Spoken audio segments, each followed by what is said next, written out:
Le financement des activités économiques. Une entreprise décide d'investir lorsqu'elle souhaite acquérir des machines et améliorer sa capacité de production pour favoriser la croissance de son activité économique. Pour ce faire, elle doit dépenser de l'argent. Imaginons qu'une entreprise souhaite acheter une machine. La question à se poser est: quels sont les moyens qui permettront à l'entreprise de financer cet investissement? En d'autres termes, d'où va-t-elle ramener cet argent pour acheter la machine?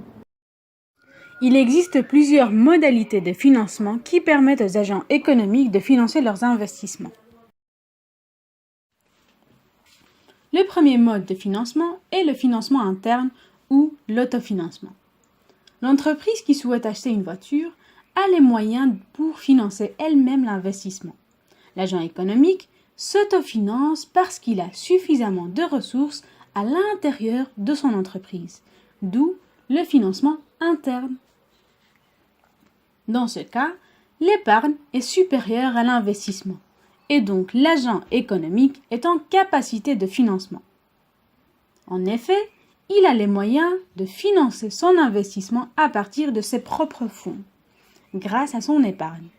Il est qualifié d'agent à capacité de financement parce qu'il est capable de financer lui-même son investissement.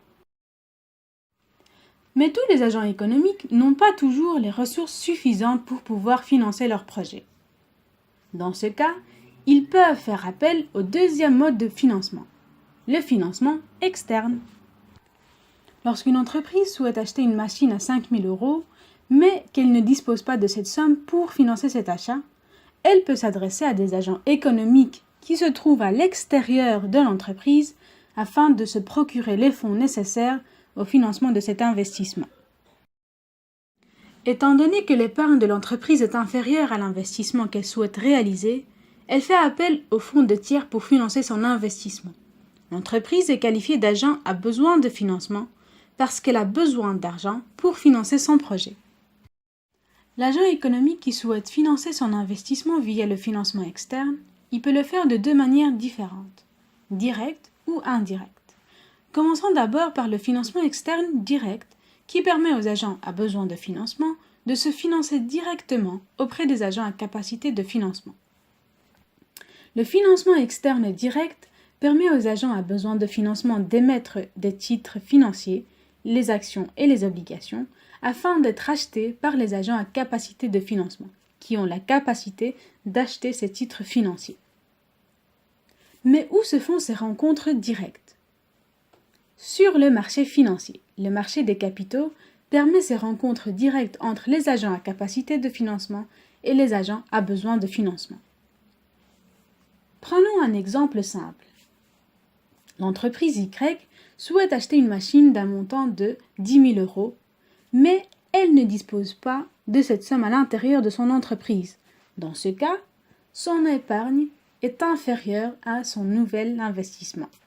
Et donc, elle décide d'émettre des actions sur le marché financier afin d'attirer les agents à capacité de financement à acheter ces titres. De ce fait, l'agent à besoin de financement et l'agent à capacité de financement sont satisfaits. L'agent à besoin de financement, le demandeur de capitaux, est satisfait parce qu'il a échangé ses actions contre la somme dont il avait besoin. Il a trouvé les fonds nécessaires à l'achat de la machine à l'extérieur de l'entreprise qui lui permettront de financer l'achat. L'agent à capacité de financement, l'offreur de capitaux, est satisfait parce qu'il va bénéficier des droits liés à l'achat des actions, les dividendes et le droit de vote.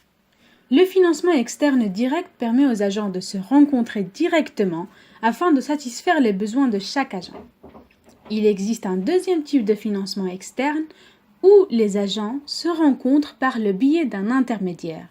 On parlera alors du financement externe indirect.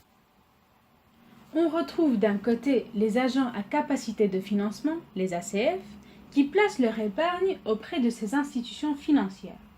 De l'autre côté, les agents à besoin de financement, les ABF, s'adressent aux institutions financières pour leur prêter les sommes d'argent dont ils ont besoin. En d'autres termes, les dépôts en banque des agents à capacité de financement permettent à la banque de subvenir aux besoins des agents à besoin de financement en leur octroyant des prêts. Dans ce cas, la banque est un intermédiaire entre les agents à capacité de financement et les agents à besoin de financement. Le financement est indirect parce que l'agent à besoin de financement se procure les fonds nécessaires à l'investissement par le biais d'un intermédiaire. Il ne s'adresse pas directement aux agents à capacité de financement, d'où le financement externe indirect.